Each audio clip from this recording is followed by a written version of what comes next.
Hello everyone. तो मैं साहिल आज फिर से आपका स्वागत करता हूं हमारे YouTube चैनल पर।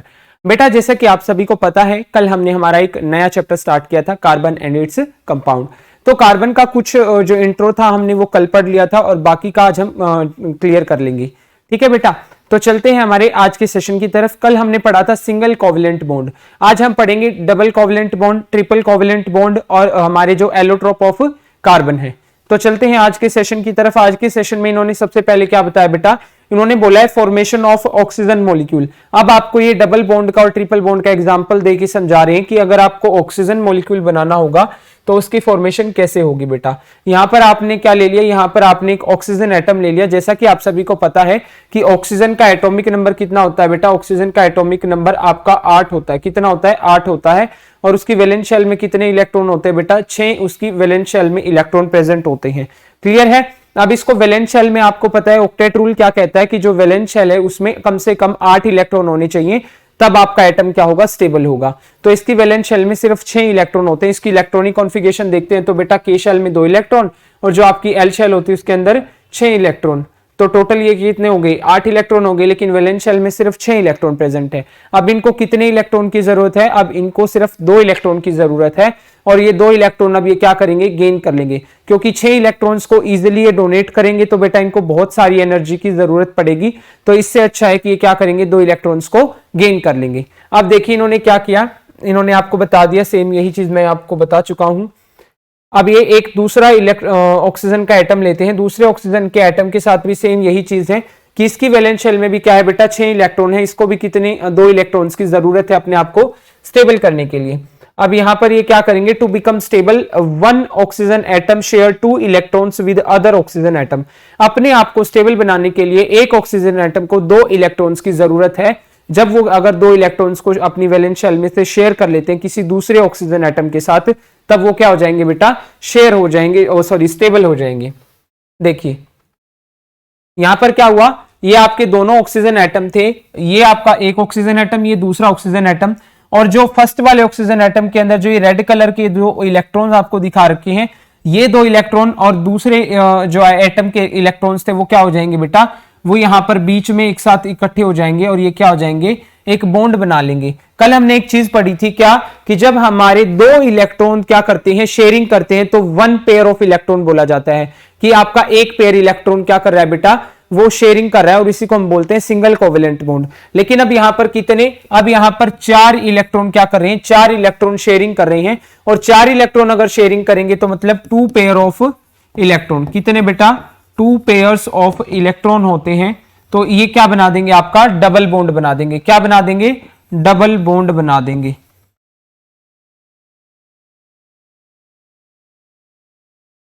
क्लियर है?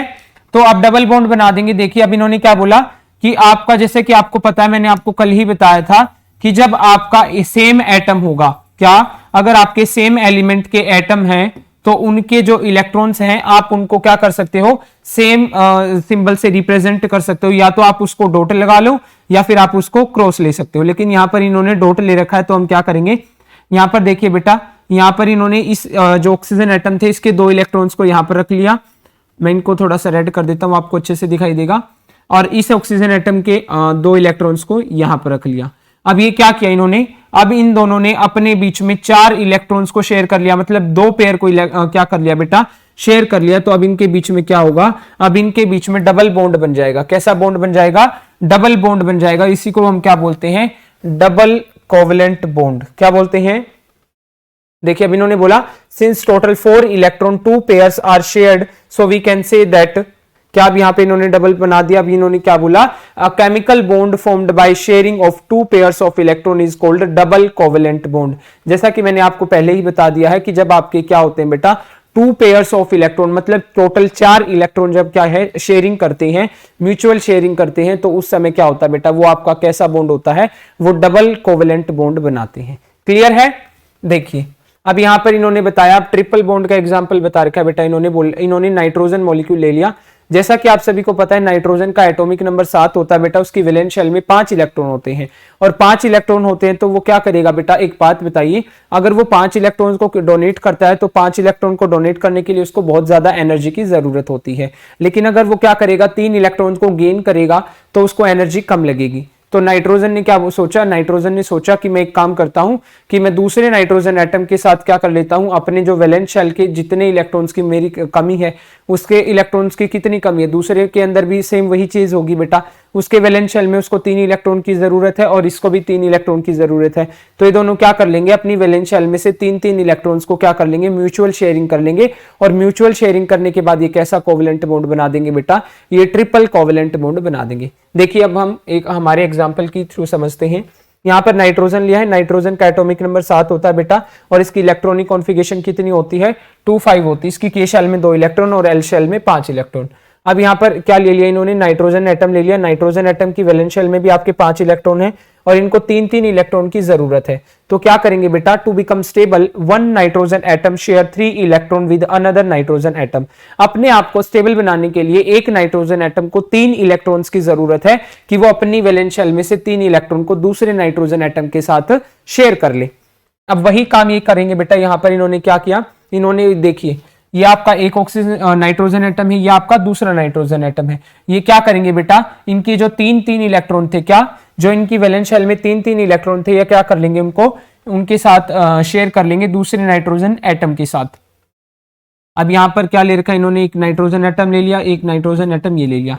अब यहां पर कितने इलेक्ट्रॉन्स को, 1 2 3, ये 3 इलेक्ट्रॉन आपके इस एटम के हैं और ये 3 इलेक्ट्रॉन आपके किसके, ये इस नाइट्रोजन एटम के हैं। अब ये क्या करेंगे, अब ये अपने आप को स्टेबल बनाने के लिए क्या करते हैं, बॉन्ड बनाते हैं बेटा, और जो बॉन्ड बनता है आपको वो कैसा बॉन्ड बनता है, ट्रिपल कोवेलेंट बॉन्ड बनता है। क्लियर है?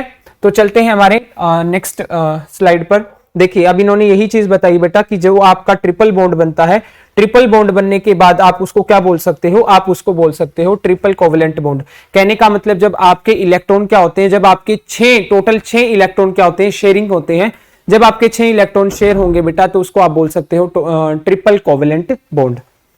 क्लियर है? A chemical bond formed by sharing of 3 pair of electron is called triple covalent bond. जब आपके क्या होंगे, जब आपके टोटल 6 इलेक्ट्रॉन मतलब 3 पेयर ऑफ इलेक्ट्रॉन क्या होंगे, शेयर होंगे, म्यूचुअल शेयरिंग होगी, तो उनको आप क्या बोल सकते हो, ट्रिपल कोवेलेंट बॉन्ड बोल सकते हो।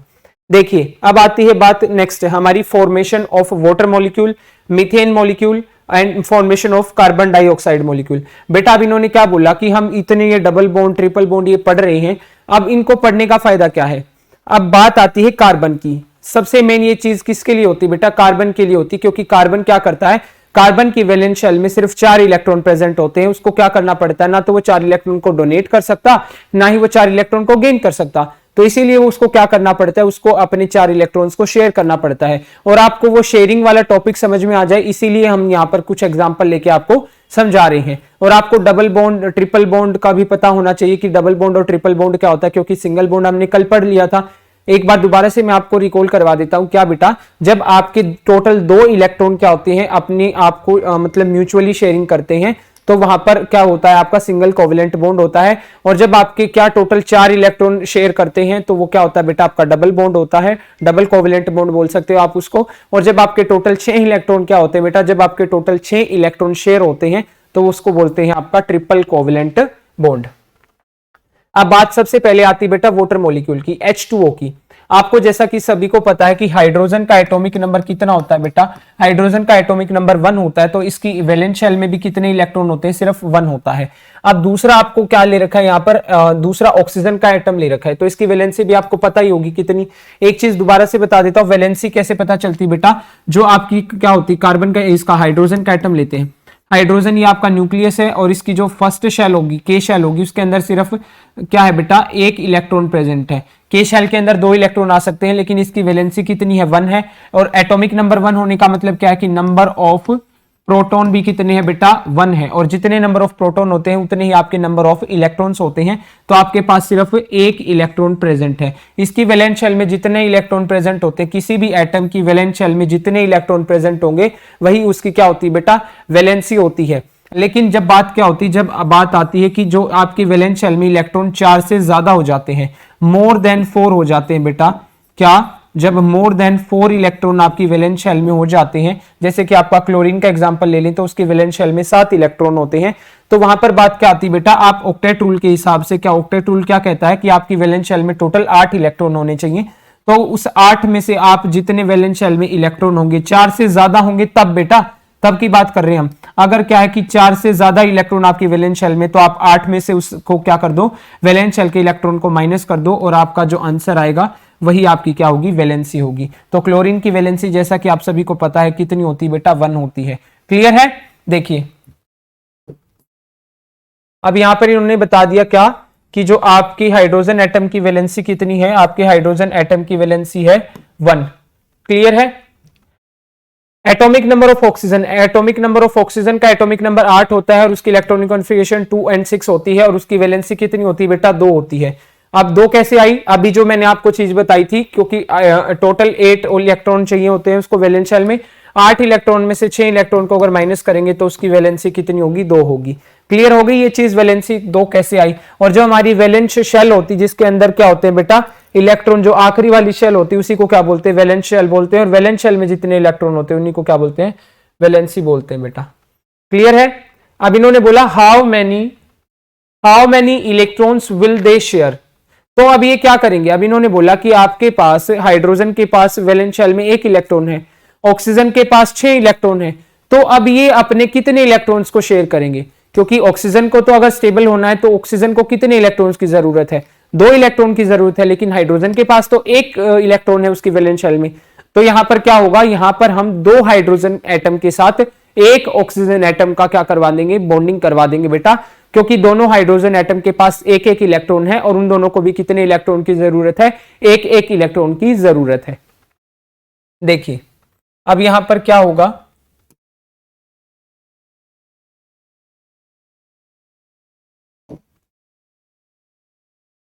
They will share 1 electron with each other, ये क्या करेंगे, ये दोनों एक दूसरे के साथ, यहां पर हाइड्रोजन के हमने कितने 2 एटम लिए हैं, तो ये क्या करेंगे, एक एक अपना जो इनकी वैलेंस शेल में 1-1 इलेक्ट्रॉन है, उस 1-1 इलेक्ट्रॉन को ये क्या कर लेंगे, शेयर कर लेंगे। यहां पर देखिए, यहां पर ये पहले क्या करेंगे, आपका यहां पर इन्होंने क्या ले लिया, ऑक्सीजन एटम की वैलेंस शेल ले ली और आपकी हाइड्रोजन एटम की वैलेंस शेल ली, और इनकी वैलेंस शेल में सिर्फ 1-1 इलेक्ट्रॉन प्रेजेंट है। तो अब ये क्या करेंगे, अब ये दोनों ऑक्सीजन को 1-1 इलेक्ट्रॉन क्या कर देंगे बेटा, डोनेट, मतलब डोनेट तो नहीं करेंगे, शेयरिंग करेंगे। क्लियर है? अब ये दोनों मिल चुके हैं, तो यहां पर जो आपका हाइड्रोजन एटम था उसको कितने इलेक्ट्रॉन्स की जरूरत थी, 2 इलेक्ट्रॉन्स की।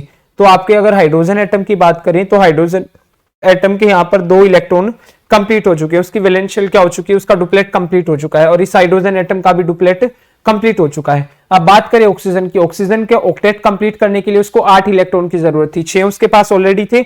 अब क्या होते हैं, काउंट करते हैं, 1 2 3 4 5 6 7 8, अब 2 हाइड्रोजन ने दे दिए और 6 उसके पास ऑलरेडी थे, तो अब टोटल उसकी ऑक्टेट मतलब उसकी वैलेंस शेल में 8 इलेक्ट्रॉन हो गए। अब उसकी जो क्या है बेटा, वो अब स्टेबल हो चुका है।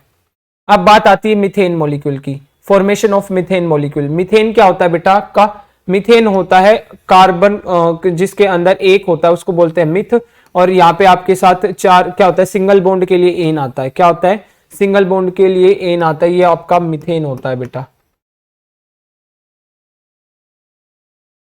क्लियर है?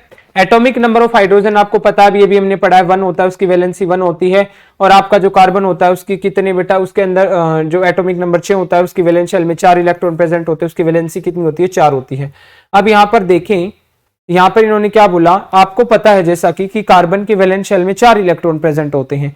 अब कार्बन को तो 4 इलेक्ट्रॉन चाहिए और अकेले हाइड्रोजन से बात नहीं बनेगी, तो वो क्या करेंगे, 4 ही हाइड्रोजन एटम लेंगे और चारों हाइड्रोजन एटम अपना 1-1 इलेक्ट्रॉन कार्बन के साथ शेयर करेंगे, और कार्बन से भी 1-1 इलेक्ट्रॉन क्या कर लेंगे, शेयर करके अपने आप को स्टेबल बना लेंगे, अपना जो डुप्लेट है वो कंप्लीट कर लेंगे। देखिए अब ये क्या कर रहे हैं, अब यहां पर इन्होंने बताया कि आपके पास 4 हाइड्रोजन एटम है और 4 ही एक कार्बन एटम है। जो ये इलेक्ट्रॉन आपको दिखाई दे रहे हैं, कार्बन के पास 4 है, हाइड्रोजन के पास 1-1 है। अब इनको अगर शेयर करेंगे तो एक दूसरे के नजदीक आए, और नजदीक आते ही न्यूक्लियस ने सोचा, न्यूक्लियस ने कहा कि मैं इनको दूर नहीं जाने दूंगी, अब अब मैं क्या कर लूंगी, अब इन्होंने बोला कि मैं इन हाइड्रोजन के जो इलेक्ट्रॉन्स हैं इनको क्या करके पकड़ के रखूंगी। ठीक है, अब इन्होंने क्या कर लिया, अब इन्होंने जो ये आपका हाइड्रोजन का कार्बन और हाइड्रोजन का एक एक इलेक्ट्रॉन था यहाँ पर, अगर बात करें किसकी, इस हाइड्रोजन एटम की, तो इस हाइड्रोजन के 2 एटम, इसका जो डुप्लेट कंप्लीट, इस हाइड्रोजन के 2 इलेक्ट्रॉन कंप्लीट, इसका डुप्लेट कंप्लीट, इस हाइड्रोजन के 2 इलेक्ट्रॉन, इसका डुप्लेट कंप्लीट, और इस हाइड्रोजन के 2 इलेक्ट्रॉन, इसका डुप्लेट कंप्लीट। अब बात करते हैं किसकी, कार्बन एटम की। चारों हाइड्रोजन एटम है वो क्या हो गए, स्टेबल हो चुके हैं। अब कार्बन एटम की तरफ अगर बात देखा जाए, कार्बन एटम को देखें तो यहाँ पर उनको टोटल कितने 8 इलेक्ट्रॉन्स की जरूरत है। और 8 इलेक्ट्रॉन आपके बेटा कैसे हो सकते हैं, 8 इलेक्ट्रॉन आपके 1 2 3 4 5 6 7 8, 4 उसके खुद के और एक इन 4 हाइड्रोजन एटम का। अब उसकी वैलेंस शेल में टोटल 8 इलेक्ट्रॉन आ चुके हैं और अब वो क्या हो चुका है बेटा, आपका स्टेबल हो चुका है। क्या हो चुका है, स्टेबल हो चुका है। क्लियर है। अब आपका जो हाइड्रोजन है, मैंने आपको बना के दिखा दिया था मीथेन का स्ट्रक्चर। अब आपका जो कार्बन है उसने क्या कर लिया, सिंगल कोवलेंट, क्योंकि यहाँ पर क्या है, इस हाइड्रोजन एटम के साथ तो सिर्फ एक ही इलेक्ट्रॉन शेयर कर रहा है ना कार्बन, तो यहाँ पर भी सिंगल कोवलेंट बॉन्ड, यहाँ पर भी सिंगल, यहाँ पर भी सिंगल और यहाँ पर भी सिंगल। हर एक एटम के साथ वो सिर्फ अपना एक ही इलेक्ट्रॉन शेयर कर रहा है, तो इसीलिए क्या है, टोटल 2 इलेक्ट्रॉन शेयर हो रहे हैं। तो 2 इलेक्ट्रॉन शेयर हो रहे हैं तो सिंगल बॉन्ड आएगा, और सिंगल बॉन्ड आएगा तो वहां पर क्या आता है, एन आता है। और ये आपका क्या हो गया, ये आपका CH4 मीथेन का स्ट्रक्चर बन गया है। क्लियर है। चलते हैं आगे। अब बात आती कार्बन डाइऑक्साइड मॉलिक्यूल की। कार्बन डाइऑक्साइड का भी जैसा कि आप सभी को पता है कि हमारे ऑक्सीजन का जो एटॉमिक नंबर होता है 8 होता है, उसकी वैलेंसी 2 होती है। कार्बन की अभी अभी हमने पढ़ी कि एटॉमिक नंबर 6 और वैलेंसी 4 होती है। अब वही सेम चीज ये क्या करेंगे, यहाँ पर अगर हम देखें, हमें पता है कि कार्बन को कितने इलेक्ट्रॉन्स की जरूरत होती है, कार्बन को सिर्फ 4 इलेक्ट्रॉन की जरूरत होती है अपने आप को स्टेबल बनाने के लिए। और ऑक्सीजन के यहाँ पर कितने, ऑक्सीजन को कितने इलेक्ट्रॉन्स की जरूरत होती है, ऑक्सीजन को सिर्फ 2 इलेक्ट्रॉन की जरूरत होती है, लेकिन कार्बन के पास तो कितने हैं, 4 हैं। तो अब यहाँ पर क्या होगा बेटा, यहाँ पर देखिए, यहाँ पर ये 2 ऑक्सीजन एटम लेंगे और एक कार्बन एटम लेंगे। क्लियर है। यहाँ पे इन्होंने क्या किया, एक कार्बन एटम लिया और 2 ऑक्सीजन एटम ले लिए। कार्बन के पास आपको पता है जैसे कि वैलेंस शेल में 4 इलेक्ट्रॉन है और इनके पास कितने हैं, 6 इलेक्ट्रॉन्स हैं। क्लियर है। अब ये क्या कर लेंगे बेटा, एक दूसरे के साथ अपने जो ऑक्सीजन एटम है वो क्या करेगा, ऑक्सीजन एटम को सिर्फ 2 इलेक्ट्रॉन्स की जरूरत है, क्या करने के लिए, स्टेबल होने के लिए। स्टेबल होने के लिए अगर उसको 2 इलेक्ट्रॉन्स की जरूरत है तो वो क्या करेगा, सिर्फ 2 ही इलेक्ट्रॉन्स को क्या करेगा, शेयर करवाएगा, किसके साथ, कार्बन एटम के साथ। अब ये 2 इलेक्ट्रॉन को लेके चलते हैं, ये 2 ही इलेक्ट्रॉन इसके साथ शेयर होंगे।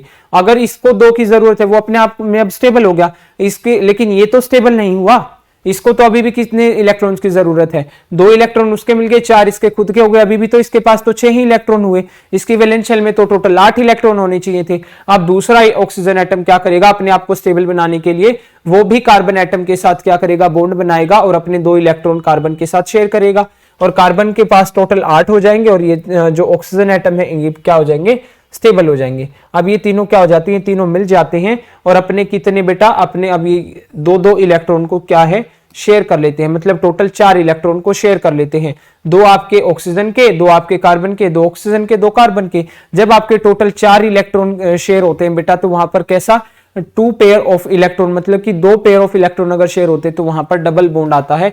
अब यहां पर क्या होगा, अगर देखा जाए तो अब यहां पर जो आपका कार्बन है, कार्बन क्या है, जो आपका कार्बन है वो टोटल 4 बॉन्ड बनाता है बेटा, कितने बॉन्ड बनाता है, 4 बॉन्ड बनाता है। तो 2 बॉन्ड तो वो इसने इसके साथ बना लिए ऑक्सीजन के साथ, और 2 बॉन्ड इस ऑक्सीजन के साथ बना लिए, तो कार्बन के चारों बॉन्ड कंप्लीट हो गए। क्लियर है। और अब ये कार्बन भी आपका क्या होगा, ये कार्बन आपका स्टेबल हो गया और जो आपके ऑक्सीजन के एटम थे वो भी क्या हो गए, स्टेबल हो गए। चलते हैं आगे। देखिए बेटा, अब नेक्स्ट आता है क्या हमारा, जैसा कि मैंने आपको बताया था, properties of organic compound and allotropes of carbon. Organic compound कौन से होते हैं बेटा, जिनके अंदर कार्बन प्रेजेंट होता है, उन्हीं को क्या बोलते हैं हम, ऑर्गेनिक कंपाउंड बोलते हैं। और एलोट्रोप्स ऑफ कार्बन, कार्बन की ही फॉर्म होती है बेटा, क्या, उनको बोलते हैं एलोट्रोप्स। जो चीज कार्बन से बनी हो, ज्यादा से ज्यादा जिनके अंदर कार्बन यूज हुआ हो और कार्बन की ही फॉर्म को क्या बोलते हैं, एलोट्रोप बोलते हैं। देखिए अब यहां पे इन्होंने क्या बोला है, प्रॉपर्टीज ऑफ कोवेलेंट बॉन्ड। इन्होंने सबसे पहली प्रॉपर्टी क्या दे रखी, दे आर यूजुअली लिक्विड और gases due to weak force of attraction between their molecules. इन्होंने बोला है क्या, कि जो आपके मॉलिक्यूल्स होते हैं बेटा, मॉलिक्यूल्स के बीच में क्या होता है, वीक फोर्स ऑफ अट्रैक्शन होता है, इसी वजह से वो क्या होते हैं आपके, इसी वजह से वो आपके लिक्विड और गैसियस फॉर्म में पाए जाते हैं। क्या, जो आपके ऑर्गेनिक कंपाउंड जो कार्बन कंपाउंड्स होते हैं वो क्या होते हैं बेटा, वो आपको ज्यादातर किसमें, लिक्विड या गैसियस फॉर्म में पाए जाते हैं, क्योंकि उनका जो मॉलिक्यूल्स के बीच में, एटम्स के बीच में नहीं, मॉलिक्यूल्स के बीच में जो फोर्स ऑफ अट्रैक्शन होता है वो क्या होता है, बहुत ही कम होता है। लेकिन कुछ क्या बेटा आपको सॉलिड की फॉर्म में भी प्रेजेंट होते हैं, मिलते हैं। They have low melting and boiling point accept diamond and graphite. आपके डायमंड और ग्रेफाइट को छोड़कर बेटा इनका मेल्टिंग और बॉइलिंग पॉइंट क्या होता है, बहुत ही ज्यादा कम होता है। जैसा कि आप सभी को पता है, अगर मैं आपको बताता हूं डायमंड और ग्रेफाइट का, डायमंड का मैंने आपको 3rd चैप्टर में बताया था बेटा कि जो डायमंड का क्या होता है, मेल्टिंग पॉइंट होता है वो कितना होता है, 3500 डिग्री सेल्सियस होता है। लेकिन अगर बात करें सल्फर की, ये दोनों क्या होते हैं, आपके नॉन मेटल ही होते हैं। अब बात करें सल्फर की, तो सल्फर का क्या होता है बेटा, सल्फर का मेल्टिंग पॉइंट कितना होता है, 115 डिग्री सेल्सियस होता है। तो इन दोनों का कोई भी कंपैरिजन नहीं है बेटा। तो बात आती है अब क्या, सेकंड पॉइंट पे आते हैं कि इनका मेल्टिंग और बॉइलिंग पॉइंट क्या होता है, बहुत ही ज्यादा कम होता है। लेकिन डायमंड और ग्रेफाइट का क्या होता है, ज्यादा होता है। Due to weak molecular force of attraction little energy is required to break, ये ब्रेक आएगा बेटा, ब्रेक दिस फोर्स। अब इन्होंने क्या बोला कि इनके बीच में बहुत ही ज्यादा वीक फोर्स ऑफ अट्रैक्शन होती है मॉलिक्यूल्स के बीच में, और बहुत ही कम एनर्जी लगती है इनको तोड़ने के लिए। क्या, बहुत ही कम एनर्जी लगती है मॉलिक्यूल्स को ब्रेक डाउन करने के लिए, और इनके बीच में फोर्स ऑफ अट्रैक्शन क्या होती है बेटा, मॉलिक्यूल्स के बीच में बहुत कम होती है। देखिए अब 3rd पॉइंट क्या है, they are generally insoluble in water but soluble in organic solvent. इन्होंने बोला कि जो आपके कोवेलेंट कंपाउंड है, क्या, जो आपके कोवेलेंट कंपाउंड है, कोवेलेंट कंपाउंड क्या है बेटा, कोवेलेंट कंपाउंड इनसोल्यूबल होते हैं वाटर के अंदर, मतलब पानी के अंदर वो नहीं घुलते हैं। लेकिन जहां पर ऑर्गेनिक कंपाउंड की बात आती है, ऑर्गेनिक सोलवेंट की, जिसके अंदर क्या होता है, कार्बन कंटेनिंग सोलवेंट, जिन सोलवेंट के अंदर कार्बन होता है उनके अंदर वो क्या कर जाते हैं, घुल जाते हैं। आपके कौन से, covalent compound. Poor conductor of heat and electricity, जो आपके क्या हैं, जो आपके कोवेलेंट कंपाउंड होते हैं, कोवेलेंट कंपाउंड जो क्या करते हैं, इलेक्ट्रॉन्स को शेयर करते हैं, और इलेक्ट्रॉन्स को म्यूचुअली शेयर करते हैं, तो वो क्या करते हैं बेटा, वो poor conductor of heat and electricity होते हैं, क्योंकि वो उनके अंदर किसी तरह का कोई भी आयन नहीं होता है। क्लियर है ना, आयंस तो क्या होगा, आयन तो तभी क्रिएट होगा ना जब आप क्या कर सकते हो। आप सोडियम की बात करते, सोडियम और क्लोरीन की बात करते, सोडियम ने क्या किया, इलेक्ट्रॉन्स को डोनेट किया, डोनेट किया तो पॉजिटिव आयन बन गया। अब वो एटम नहीं रहा, अब उसने क्या कर दिया, एक इलेक्ट्रॉन डोनेट करते ही वो क्या हो गया। देखिए यहां पर क्या है आपका, जैसे कि सोडियम है, सोडियम की आपको पता है वैलेंस शेल में कितने, 281, मतलब ये इसकी इलेक्ट्रॉनिक कॉन्फ़िगरेशन होती है, इसकी वैलेंस शेल में एक इलेक्ट्रॉन प्रेजेंट होता है। आपको पता है इसकी मम्मी ने क्या बोला, इसकी मम्मी ने बोला, ये बोला कि अब मैं 7 इलेक्ट्रॉन्स को कैसे गेन करूंगा, 7 इलेक्ट्रॉन्स को लेना इसके लिए बहुत ही ज्यादा मुश्किल हो गया था, इसको बहुत एनर्जी की जरूरत थी। लेकिन इस पागल की समझ में नहीं आया, बोला कि हाँ मैं 7 इलेक्ट्रॉन को कैसे लूंगा, मतलब ये क्या चला गया, डिप्रेशन में चला गया। तो इसकी मम्मी ने इसको समझाया, बेटा एक बात बताओ, जब आप एक इलेक्ट्रॉन देने से स्टेबल हो रहे हो तो आप एक इलेक्ट्रॉन डोनेट कर दो, आप 7 लेने में आपको इतनी सारी एनर्जी लगेगी, तो आप 7 इलेक्ट्रॉन को ले ही क्यों रहे हो, जब आप इजीली एक इलेक्ट्रॉन को छोड़कर स्टेबल हो रहे हो तो आप एक इलेक्ट्रॉन को डोनेट करो।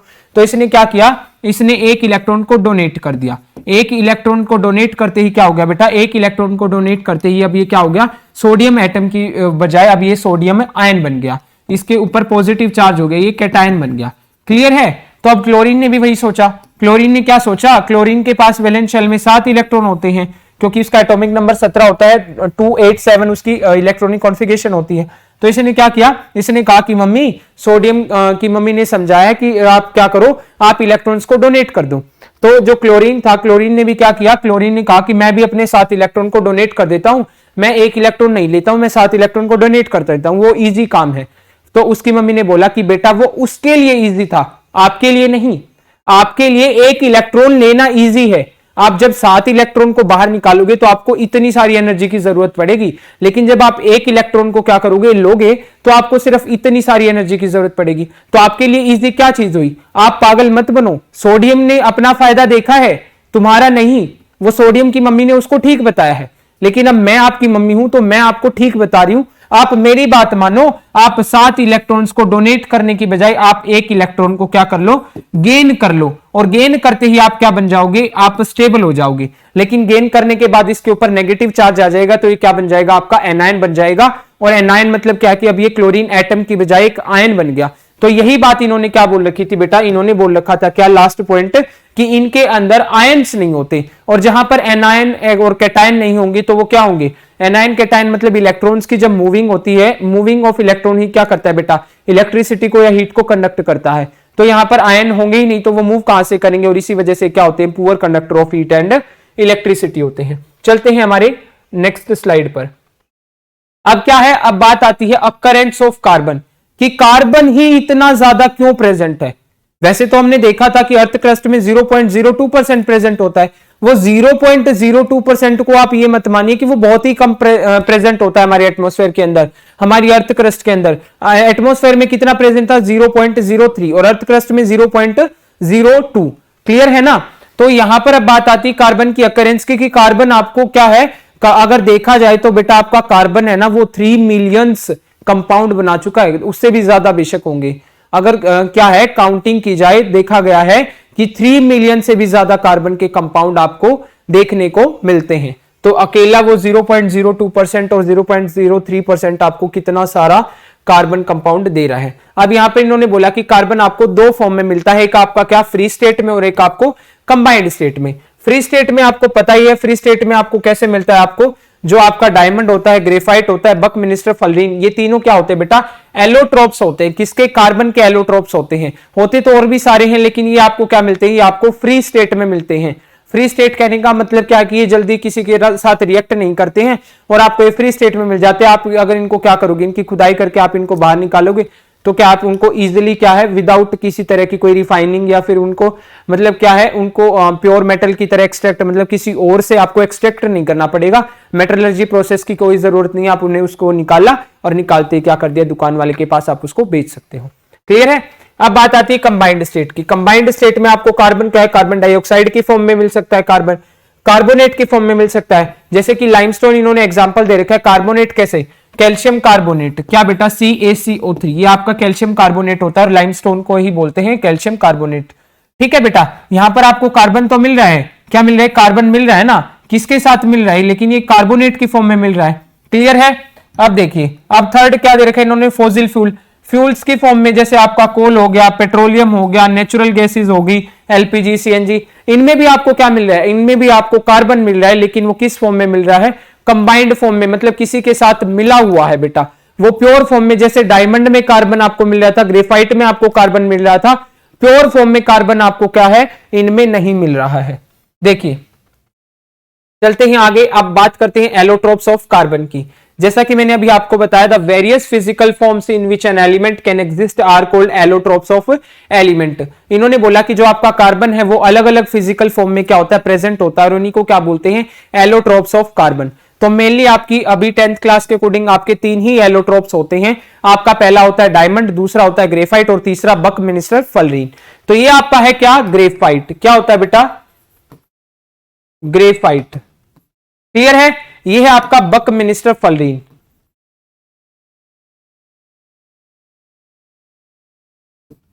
थर्ड आपको सभी को पता है ये क्या है आपका, डायमंड। क्या है, डायमंड। ये तीनों आपके क्या है, कार्बन के ही एलोट्रोप्स होते हैं। अब ये देखिए, अब यहां पर इन्होंने क्या बता दिया, अब यहां पर इन्होंने स्ट्रक्चर किसका दे दिया, ग्रेफाइट का स्ट्रक्चर दे दिया बेटा। अब ये बात आपको यहीं से ध्यान रखनी पड़ेगी, अगर आपको ऐसा स्ट्रक्चर कहीं पर दिखाई दे जाता है तो वो किसका स्ट्रक्चर होता है, ग्रेफाइट का। क्योंकि ग्रेफाइट में क्या होता है बेटा, हेक्सागोनल जो रिंग्स होती है उनकी एक लेयर बना दी जाती है। देखिए यहां पर क्या है, यहां पर एक कार्बन एटम ग्रेफाइट के अंदर, ये बात हमेशा याद रखना, मैंने 3rd चैप्टर में भी आपको बताया था कि जो ग्रेफाइट के अंदर एक कार्बन एटम होता है वो सिर्फ 3 कार्बन एटम के साथ बॉन्ड बनाता है। अब यहां पर अगर मैं आपको वो चीज क्लियर करके बताऊं, जैसे कि आपका ये कार्बन एटम हो गया बेटा, ये कार्बन एटम कितने कार्बन एटम के साथ जुड़ा होगा, सिर्फ 3, तो 1 2 एंड 3। क्लियर है। अगर इसकी बात करते हैं, इसकी बात करेंगे बेटा 1 2, ये यहां चेन है जो आपकी, ये यहीं पर खत्म नहीं होती बेटा, ये आगे भी कंटिन्यू रहती है। जो तीसरा होगा आपका वो यहां पर इससे जुड़ा होगा।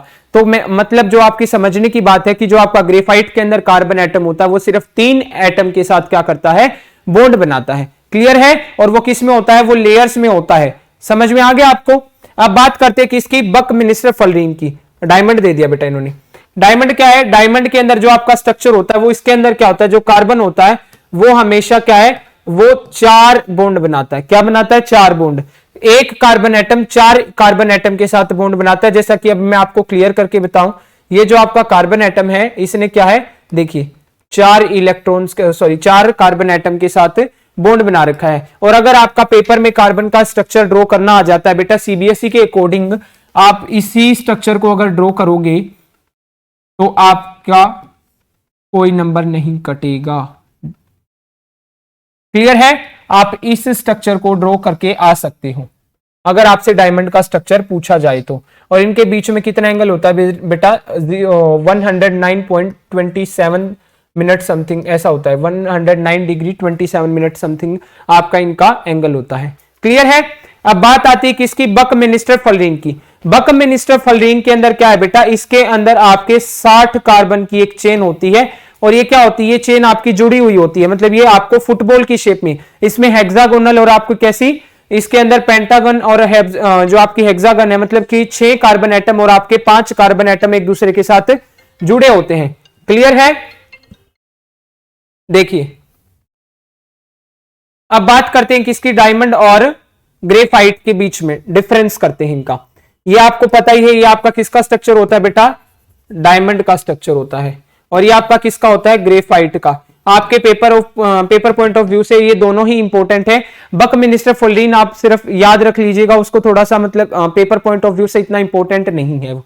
डायमंड देखिए, डायमंड में फर्स्ट पॉइंट क्या आता है, colourless transparent substance having extra ordinary brilliance. इन्होंने क्या बोला कि जो आपका डायमंड होता है बेटा, डायमंड का स्ट्रक्चर आपने देखा था क्या कि वो कलरलेस होता है, मतलब ट्रांसपेरेंट होता है, पारदर्शी होता है। आप उसको एक इधर से देखोगे तो आपको उधर की चीज दिखाई दे जाएगी। क्लियर है? और उसके अंदर एक एक्स्ट्रा ऑर्डिनरी मतलब अलग ही एक ज्यादा चमक होती है। समझ में आया? देखिए अब इन्होंने फर्स्ट पॉइंट ग्रेफाइट के अंदर क्या बताया, ग्रेइश ब्लैक ओपेक सब्सटेंस। इन्होंने क्या बोला बेटा, इन्होंने बोला है कि जो आपका ग्रेफाइट होता है वो कैसा होता है, ग्रेइश ब्लैक, मतलब ग्रे ग्रेशी भी शेड आती है उसके अंदर, वो क्या होता है, वो ब्लैक कलर का होता है। और ओपैक होता है, ओपैक कहने का मतलब क्या होता है बेटा, वो ट्रांसपेरेंट नहीं होता, वो अपारदर्शी होता है। क्या होता है, अपारदर्शी, मतलब उसके अंदर से आप इधर से उधर नहीं देख सकते हो। क्लियर हो गया? देखिए each carbon linked to the 4 other neighbouring carbon atom, जो चीज मैंने आपको पहले ही बताई थी कि आपका एक carbon atom 4 other carbon atom के साथ क्या करेगा बेटा, जुड़ा हुआ होगा। वही आपका सेकंड पॉइंट है कि एक कार्बन क्या है, वो 4 अदर कार्बन के साथ क्या होगा, लिंक बना के मतलब बॉन्ड बना के रखता है। Each carbon linked to 3 other neighbouring carbon atom, इसके अंदर जैसा कि मैंने आपको बताया था कि एक कार्बन एटम सिर्फ 3 कार्बन एटम के साथ लिंक बनाकर रखता है। देखिए अब थर्ड पॉइंट क्या है, it has rigid 3 dimensional structure. इसका बेटा क्या होता है, रिजिड कहने का मतलब क्या होता है, रिजिड होता है आपका कठोर। क्या होता है, कठोर मतलब हार्ड। जो डायमंड होता है वो क्या होता है आपका, हार्ड होता है बेटा, और 3D स्ट्रक्चर होता है उसका। क्लियर है? लेकिन इसका स्ट्रक्चर मैंने आपको पहले बताया था कि एक लेयर की फॉर्म में, जैसे एग्जांपल ले लेते हैं, ये होगी हमारी लेयर 1, ये लेयर 2, वैसे लेयर नहीं बोलते बेटा इसको, मैं आपको सिर्फ समझाने के तरीके से लेयर इसका नाम रख रहा हूं। लेयर 3 मतलब क्या है कि ये लेयर्स की फॉर्म में, मतलब शीट की फॉर्म में इसका स्ट्रक्चर होता है। और हेक्सागोनल, जो इसके अंदर हेक्सागोनल रिंग होती है बेटा, मतलब कि टोटल 6 कार्बन से बनी हुई एक रिंग होती है। क्लियर है? नेक्स्ट पॉइंट देखिए, does not conduct electricity because no free electron present. जैसा कि आप सभी को पता है कार्बन की वैलेंस शेल में 4 इलेक्ट्रॉन प्रेजेंट होते हैं, और डायमंड में भी क्या है, वो कार्बन अपने चारों अदर जो उसके नेबर में 4 कार्बन एटम होते हैं उनके साथ बॉन्ड बना लेता है, तो उसके पास फ्री इलेक्ट्रॉन नहीं होते हैं। और फ्री इलेक्ट्रॉन नहीं होने की वजह से क्या होता है बेटा, फ्री इलेक्ट्रॉन नहीं होने की वजह से वो क्या कर लेता है, उसके वो क्या होता है, बैड कंडक्टर ऑफ इलेक्ट्रिसिटी होता है, या फिर इलेक्ट्रिसिटी को कंडक्ट नहीं कर सकता, आप ये भी बोल सकते हो। Conduct electricity due to the presence of free electron. जैसा कि आपको पता है कि ग्रेफाइट के अंदर जो कार्बन एटम होता है वो सिर्फ 3 इलेक्ट्रॉन्स के साथ क्या करता है, सॉरी 3 कार्बन एटम के साथ बॉन्ड बनाता है, और उन्हीं 3 कार्बन एटम के साथ बॉन्ड बनाने के पास उसके पास एक इलेक्ट्रॉन फ्री होता है, और वो क्या कर लेता है, इलेक्ट्रिसिटी को कंडक्ट कर लेता है।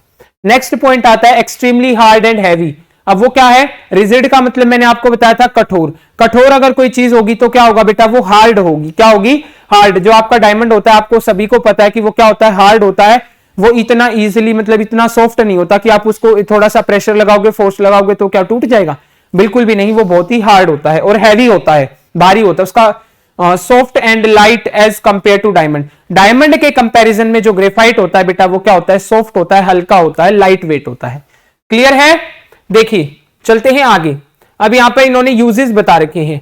डायमंड का यूज सबसे पहले क्या बताया, diamond is used as precious stone in jewellery. Jewellery बनाने के लिए अंदर डायमंड का यूज किया जाता है बेटा। और जो डायमंड की ज्वेलरी होती है आप सभी को पता है कि वो बहुत ही ज्यादा कॉस्टली होती है। क्लियर है। यहाँ पे इन्होंने कुछ एग्जांपल दे रखे हैं, या एक डायमंड सेट दे रखा है आपको। यहाँ पे इन्होंने क्या कर रखा है, जैसे आपको दिखाई दे रहा होगा क्लियर सा, ये बड़ा है इसीलिए इसको मैं थोड़ा सा पॉइंट आउट कर देता हूं। ये आपको डायमंड दिखाई दे रहा है, मतलब क्या कि डायमंड से बनी हुई एक jewellery, precious stone in jewellery. जो ज्वेलरी के अंदर जो डायमंड है उसको एक प्रीशियस स्टोन माना जाता है। अब नेक्स्ट पॉइंट देखिए बेटा। नेक्स्ट पॉइंट में इन्होंने क्या बोला कि black diamond are used for cutting glass. जो आपका ब्लैक डायमंड होता है वो क्या करता है, देखो ये जो आपका ये जो पार्ट दिखाई दे रहा है ये आपका ब्लैक डायमंड है बेटा। और ये ब्लैक डायमंड ग्लास को काटने के लिए, यहां पर क्या रख रखा है इन्होंने, ग्लास रख रखा है और इसको ये काट रहे हैं बेटा, किसकी हेल्प से, ब्लैक डायमंड की हेल्प से। जो आपका ब्लैक कलर का डायमंड होता है वो क्या करता है, ग्लास को काटने का भी काम आता है। और आप लोगों को पता होगा कि सर्जरी के टाइम भी जो आंखों की सर्जरी करते हैं बेटा, उसमें भी आपके डायमंड का यूज होता है। देखिए अब थर्ड पॉइंट इन्होंने क्या बताया, थर्ड पॉइंट इन्होंने ग्रेफाइट का यूज बता दिया कि ग्रेफाइट है बेटा वो इलेक्ट्रोड बनाने के अंदर, इलेक्ट्रोड मतलब क्या होते हैं, जो आपके एनोड और कैथोड जिसमें यूज होते हैं, इलेक्ट्रोलिटिक सेल वगैरह के अंदर जो इलेक्ट्रोड बनते हैं, मतलब उसके अंदर ग्रेफाइट का यूज होता है। लुब्रिकेंट, लुब्रिकेंट का एग्जांपल मैं आपको बहुत अच्छा बता देता हूं। आपके घर के अंदर सभी ने देखा होगा, आपकी मम्मी क्या है बेटा, कपड़े सिलती हैं, नहीं देखा है घर पे नहीं होगा तो कहीं बाहर तो जरूर देखा होगा। जो आपकी शिविंग मशीन होती है, मतलब क्या कि जो कपड़े सिलने वाली जो मशीन होती है उसके अंदर क्या होता है, कई बार आपने देखा होगा आपकी मम्मी क्या बोलती है कि नहीं मशीन बहुत भारी चल रही है। तो भारी चलने का मतलब क्या होता है बेटा कि उसके अंदर क्या होगा, अब भारी चलने का मतलब कि उसके अंदर जो फ्रिक्शन फोर्स है वो क्या लग रही है, ज्यादा लग रही है। जो आप मोशन में, मतलब क्या होता है कि जो पार्ट होते हैं जो उसके घूमते रहते हैं, मोशन करते हैं, मतलब मूव करते हैं, मूवमेंट करते हैं, उनके ऊपर फ्रिक्शनल फोर्स ज्यादा लग रही है। और फ्रिक्शनल फोर्स ज्यादा लग रही है तो उसको रिमूव करने के लिए, मतलब उसको रिड्यूस करने के लिए क्या करते हैं बेटा, हम लुब्रिकेंट का यूज करते हैं। तो लुब्रिकेंट का यूज करते हैं तो आपकी मम्मी क्या करती है, फिर तेल डाल देती है उसके अंदर, ऑयल या फिर ग्रीस डाल देते हैं, मशीन के अंदर ग्रीस डाल देते हैं। जो आपकी छोटी मोटी मशीन होती है उसके अंदर ऑयल डाल दिया जाता है। और तेल डालने के बाद क्या होता है बेटा, तेल डालने के बाद जो आपकी मशीन होती है वो क्या होती है, उसका जो फ्रिक्शन था वो फ्रिक्शन रिड्यूस हो गया और जो आपकी मूवमेंट करने वाले जो पार्ट्स थे आपकी मशीन के अंदर वो बहुत ही अच्छे से फ्रीली मूव कर देते हैं और आपकी मशीन है वो बहुत ही लाइट हल्की चलती है। तो लुब्रिकेंट, लेकिन वो अब यहां पर ऑयल और ग्रीस यूज नहीं किया जाएगा। जहां पर ऑयल और ग्रीस का यूज ना हो वहां पर किसका यूज किया जाता है बेटा, ग्रेफाइट लुब्रिकेंट का यूज किया जाता है। ग्रेफाइट क्या, लुब्रिकेंट की फॉर्म में ग्रेफाइट का यूज किया जाता है।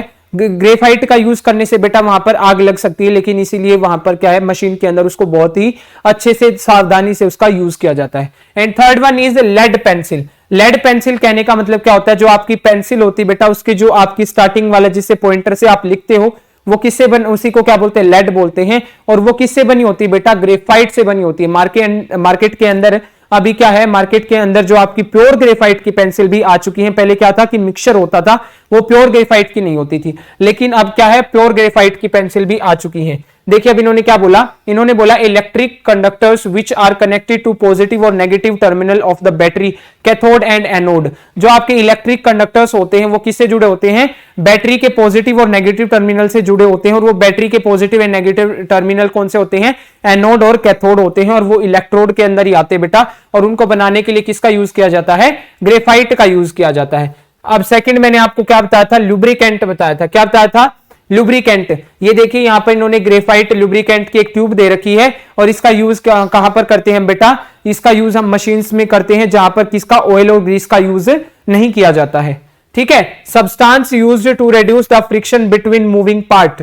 जो आपके मशीन के मूविंग पार्ट है, मतलब जो आपके मशीन के अंदर जो मूवमेंट करते हैं वो पार्ट्स, उनके ऊपर फ्रिक्शन फोर्स ज्यादा लगता है। फ्रिक्शन फोर्स क्या करती है बेटा, वो मोशन के अपोजिट चलती है, मोशन को रोकने का काम करती है। आप लोगों ने देखा होगा, अगर आप पार्क में जाते हो, आप लोग बॉल होती है जो आपकी बॉल को अगर क्या करोगे, आपने अपनी बॉल को स्टक किया पैर के साथ, आपने उसको क्या कर दिया, आपने उसको दूर फेंक दिया।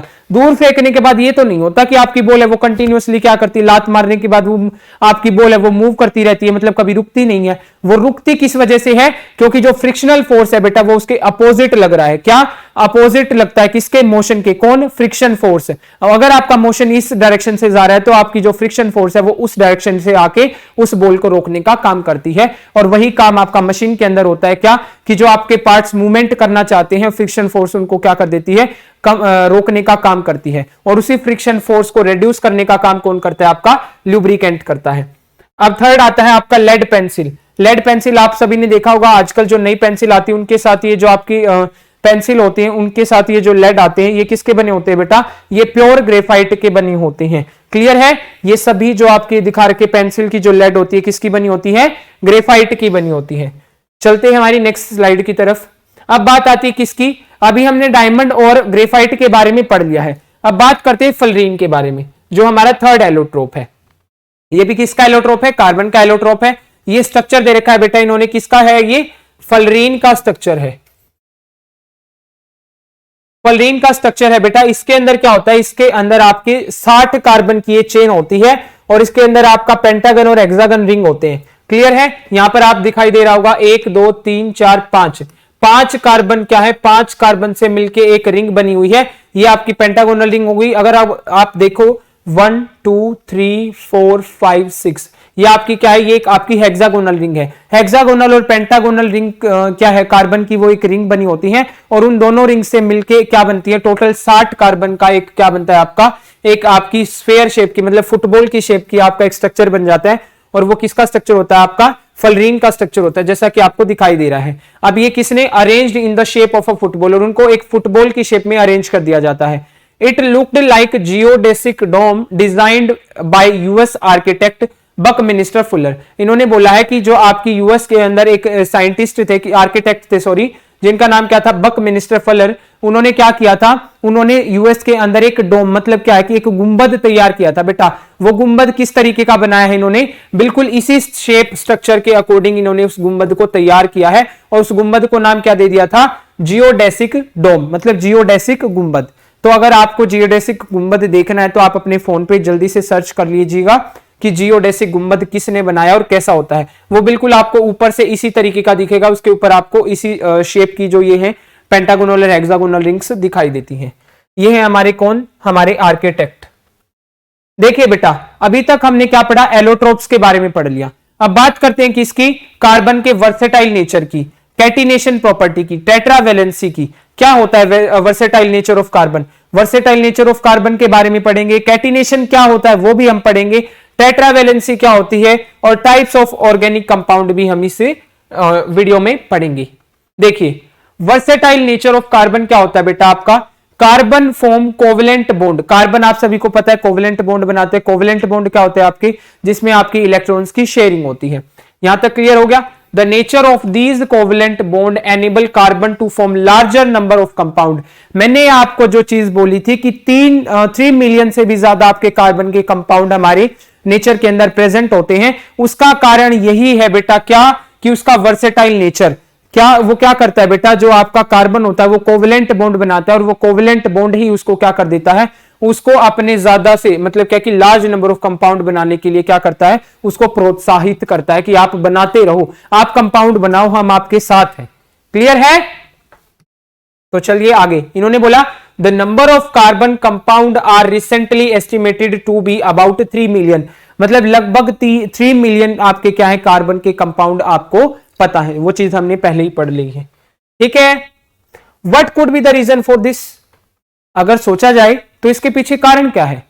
जो आपके 3 मिलियन कंपाउंड है, क्या आपने कभी सोचा है ऑक्सीजन के 3 मिलियन कंपाउंड है, सुना है कभी, नहीं सुना है। नाइट्रोजन के सुना है, नहीं सुना है। लेकिन कार्बन के ही क्यों, उसका क्या रीजन है, तो उसका रीजन अभी हम पढ़ेंगे बेटा। क्या उसका रीजन है आपका, 2 factor responsible for the large number of carbon compound is, first one is catenation and second one is tetravalency. क्या है बेटा, फर्स्ट वन इज उसका catenation and second one is tetravalency. ये 2 फैक्टर उसके लिए क्या है रिस्पॉन्सिबल हैं कि कार्बन के हमारे 3 मिलियन से भी ज्यादा क्या है कार्बन के कंपाउंड प्रेजेंट होते हैं। देखिए अब कैटिनेशन क्या होता है बेटा, catenation the property of self combination of atom to form large molecule. क्या होता है, जो आपका कार्बन होता है बेटा वो क्या कर लेता है, वो कार्बन अपने दूसरे कार्बन एटम के साथ बॉन्ड बना लेता है, मतलब सेल्फ लिंकेज कर लेता है अपने ही एटम के साथ, अपने ही दूसरे एटम के साथ जब लिंक बना लेता है, मतलब बॉन्ड बना लेता है, उसी प्रॉपर्टी को क्या बोला जाता है, कैटिनेशन बोला जाता है। क्या बोला जाता है, catenation. The property of self combination of atom to form large molecule, मतलब अपने ही एटम के साथ क्या करके बॉन्ड बनाकर, लिंकेज बनाकर क्या करना, टू फॉर्म लार्ज मॉलिक्यूल, बहुत सारे मॉलिक्यूल बना लेना, और उसी प्रॉपर्टी को क्या बोला जाता है, कैटिनेशन बोला जाता है। क्लियर है। अब यहां पर देखिए, यहां पर इन्होंने क्या किया, यहां पर इन्होंने बोला कि कार्बन ने अपने ही कार्बन एटम के साथ क्या करता गया, वो अपने ही कार्बन एटम के साथ बॉन्ड बनाता गया, बॉन्ड बनाता गया, बॉन्ड बनाता गया, और अलग अलग कंपाउंड देता गया। क्लियर है। अब यहां पर देखें, अगर हम देखें यहां पर ये जो कार्बन एटम है, यहां पर 5 कार्बन की एक चेन बनाई गई है। अगर हम देखें, अगर इसमें पहले सबसे पहले 2 कार्बन एटम बनेंगे, उसका अलग नाम होगा, अलग कंपाउंड होगा। 3 कार्बन एटम जुड़े होंगे तो उसका अलग नाम होगा, अलग कंपाउंड होगा। 4 कार्बन एटम जुड़े होंगे तो उनका अलग नाम होगा, अलग कंपाउंड होगा। और जो हमारे 5 हैं तो उसका अलग नाम, अलग कंपाउंड। और ऐसे ही ये क्या है, ये आगे चलते रहेंगे, हम इसको आगे भी कर सकते हैं, कोई दिक्कत नहीं है, चाहे कितने भी कंपाउंड, जितने भी कार्बन आपके क्या हैं, कितने भी कार्बन एक दूसरे के साथ जुड़े रहे। नंबर ऑफ कार्बन मतलब कितने भी कार्बन, कहीं तक भी जाओ, ठीक है, समझ में आई बात। तो कितने सारे कंपाउंड बनते चले जाएंगे। अब देखिए, और इसको बोलते बेटा आपकी क्या, स्ट्रेट चेन बोलते हैं। क्या बोलते हैं, स्ट्रेट चेन। अब बात आती क्या, अब इन्होंने क्या किया, अब इन्होंने अभी यहीं पर जो आपकी कार्बन है, इस कार्बन को एक दूसरे कार्बन के साथ यहां पर अटैच कर दिया और इसकी एक ब्रांच बना दी। जैसे कि आपको पता है कि जो आपका पेड़ होता है, पेड़ से क्या निकलती है, टहनियां निकलती हैं। ये आपका पेड़ था और पेड़ से क्या निकल गई, एक टहनी निकल गई, मतलब ब्रांच निकल गई, और इसका नाम क्या रख दिया गया बेटा, ब्रांच चेन। क्या रख दिया गया, ब्रांच चेन। अब मैं एक बार इसको इरेज कर देता हूं, आप लोगों को दिखाई नहीं दे रहा होगा। देखिए यहां पर क्या बोला इन्होंने, अब इन्होंने बोला कि जो कार्बन है, अभी तक तो वो सिर्फ स्टेट चेन में और ब्रांच चेन में थे, अब वो क्या है, वो रिंग की फॉर्म में आ गई। आपने जैसे डायमंड और ग्रेफाइट का स्ट्रक्चर देखा था, और आपने किसका स्ट्रक्चर देखा था, आपने बकमिनिस्टर फलरीन का स्ट्रक्चर देखा था, और बकमिनिस्टर फलरीन के स्ट्रक्चर में आपने देखा था कि क्लोज्ड रिंग थी। ग्रेफाइट के स्ट्रक्चर में देखा था कि जो कार्बन है वो एक दूसरे के साथ जुड़े हुए हैं, लेकिन उन्होंने एक रिंग बना रखी, मतलब वो क्लोजली पैक है। ये वाला कार्बन इसके साथ, ये वाला इसके साथ, ये वाला इसके साथ, ये वाला इसके साथ, ये वाला इसके साथ, और ये वाला इसके साथ, और लास्ट में जाके क्या बन गई, इनकी एक रिंग बन गई, चेन बन गई। और इसको हम बोलते वैसे तो बेंजीन। जब आपके 6 कार्बन एक दूसरे के साथ जुड़ जाते और एक चेन बना लेते, रिंग बना लेते, उसको बोलते हैं बेटा बेंजीन रिंग बोलते हैं। क्लियर है। इसको बोलते हैं क्लोज्ड चेन। क्या बोलते हैं, क्लोज्ड चेन।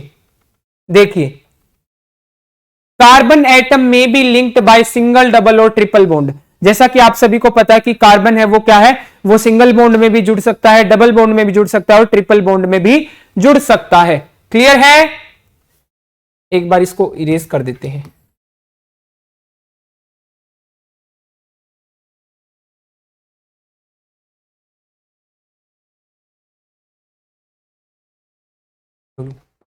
इसको इरेज कर लिया बेटा हमने। देखिए यहां पर इन्होंने क्या किया, यहां पर इन्होंने 2 कार्बन को क्या कर दिया, एक दूसरे के साथ जोड़ दिया। जैसा कि आप सभी को पता है एक कार्बन टोटल 4 बॉन्ड बनाता है, तो यहां पर 1 2 3 4, इसके टोटल 4 बॉन्ड हो चुके हैं बेटा। और यहां पर इसने क्या किया, यहां पर इसका जो एक इलेक्ट्रॉन था इस दूसरे कार्बन के साथ जो दूसरा इलेक्ट्रॉन था, तो इन दोनों ने अपना एक एक इलेक्ट्रॉन शेयर किया था, तो यहां पर क्या हो गया, सिंगल कोवेलेंट बॉन्ड बन गया। क्लियर है। अब देखिए अब क्या हुआ, अब ये 2 कार्बन एटम थे, अब इन दोनों कार्बन एटम ने अपने 2 इलेक्ट्रॉन, इस कार्बन एटम के भी 2 इलेक्ट्रॉन और इस कार्बन एटम के भी 2 इलेक्ट्रॉन, अब इन्होंने अपने 2 इलेक्ट्रॉन्स को शेयर कर लिया। तो यहां पर क्या है, 2 पेयर ऑफ इलेक्ट्रॉन क्या हो रहे हैं, शेयर हो रहे हैं। और जहां पर 2 पेयर ऑफ इलेक्ट्रॉन शेयर होते हैं वहां पर कैसा बॉन्ड आता है बेटा, आपका डबल कोवेलेंट बॉन्ड बोलते हैं। अब ये बात आती है सेम वही, यहां पर इन्होंने क्या कर लिया, यहां पर इन्होंने अपने 3 इलेक्ट्रॉन 1 2 3 1 2 3 3 इलेक्ट्रॉन को शेयर कर लिया, और 3 इलेक्ट्रॉन को शेयर करने के बाद अब इन्होंने क्या कर लिया बेटा, यहां पर इन्होंने ट्रिपल कोवेलेंट बॉन्ड बना लिया। अगर देखते हैं कि कार्बन 4 बॉन्ड बनाता है, तो यहां पर कार्बन के चारों बॉन्ड बन रहे हैं, 1 2 3 4, इस कार्बन के चारों बॉन्ड कंप्लीट हो गए। अब बात करते हैं इस कार्बन की, तो 1 2 3 4, इस कार्बन के भी चारों बॉन्ड कंप्लीट हो रहे हैं। तो ये आपका ट्रिपल बॉन्ड होता है। कौन सा बॉन्ड होता है बेटा, ट्रिपल बॉन्ड, जहां पर टोटल 6 नंबर ऑफ इलेक्ट्रॉन क्या हो जाते हैं, शेयर हो जाते हैं। ये आपका क्या होता है, ये आपका जिसके अंदर 4 इलेक्ट्रॉन शेयर होते हैं वो होता है आपका डबल बॉन्ड, और ये आपका सिंगल बॉन्ड जहां पर सिर्फ 2 इलेक्ट्रॉन्स शेयर होते हैं। देखिए एलिमेंट दैट शो कैटिनेशन, जो एलिमेंट कैटिनेशन की प्रॉपर्टी को शो करते हैं। कैटिनेशन की प्रॉपर्टी को शो करना मतलब अपने साथ, अपने ही एटम के साथ सेल्फ लिंकेज करना। आपका कार्बन को आपको पता ही चल गया होगा कि कार्बन क्या होता है, बहुत ज्यादा नंबर ऑफ कंपाउंड बना पाता है, किसी वजह से कैटिनेशन की प्रॉपर्टी की वजह से ही बना पाता है। अब बात करते हैं नेक्स्ट की, उसके एग्जांपल भी हम देख चुके हैं, ये कार्बन का ही इन्होंने एक एग्जांपल दे दिया। अब देखिए नेक्स्ट आपका क्या दे रखा है इन्होंने, सल्फर। सल्फर ने भी क्या कर लिया बेटा, कैटिनेशन की प्रॉपर्टी को शो किया, अपने ही सल्फर के ही एटम के साथ उन्होंने क्या कर लिया, बॉन्डिंग कर ली। बॉन्डिंग करने के बाद उन्होंने एक स्ट्रक्चर बना दिया और ये क्या हो गया, कैटिनेशन की प्रॉपर्टी को शो करता है। अगर आपसे पूछा जाए कि उन एलिमेंट्स के नाम बताइए जो कैटिनेशन की प्रॉपर्टी को शो करते हैं, तो आपका कार्बन हो गया, सल्फर हो गया, और आपने सिलिकॉन भी सुना होगा, फॉस्फोरस भी सुना होगा। सिलिकॉन, फॉस्फोरस, ये सभी क्या करते हैं, ये आपके कैटिनेशन की प्रॉपर्टी को शो करते हैं। अब बात करते हैं बेटा किसकी, टेट्रावैलेंसी की। किसकी, टेट्रावैलेंसी की। Since carbon has valency of 4, it's capable of bonding with 4 other atom of carbon or atom of some other monovalent element।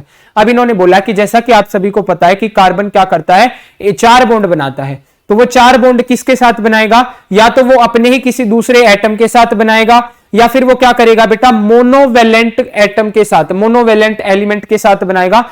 Monovalent element कौन से होते हैं बेटा, जिनकी वैलेंसी क्या होती है, 1 होती है। जिन एलिमेंट की वैलेंसी क्या होगी बेटा, 1 होगी, उन्हीं के साथ कार्बन क्या करेगा, अपने बॉन्ड बना लेगा और टोटल कार्बन 4 बॉन्ड बनाएगा। देखिए अब कार्बन ने क्या किया, कार्बन ने हाइड्रोजन के साथ बॉन्ड बनाया, लेकिन हाइड्रोजन की वैलेंसी कितनी होती है, 1 होती। तो अब ये मोनोवेलेंट एलिमेंट था, इसीलिए इसने क्या कर लिया, इसके साथ बॉन्ड बना लिया, और इसका नाम क्या होता है बेटा आपका, CH4 मीथेन। क्या होता है, मीथेन।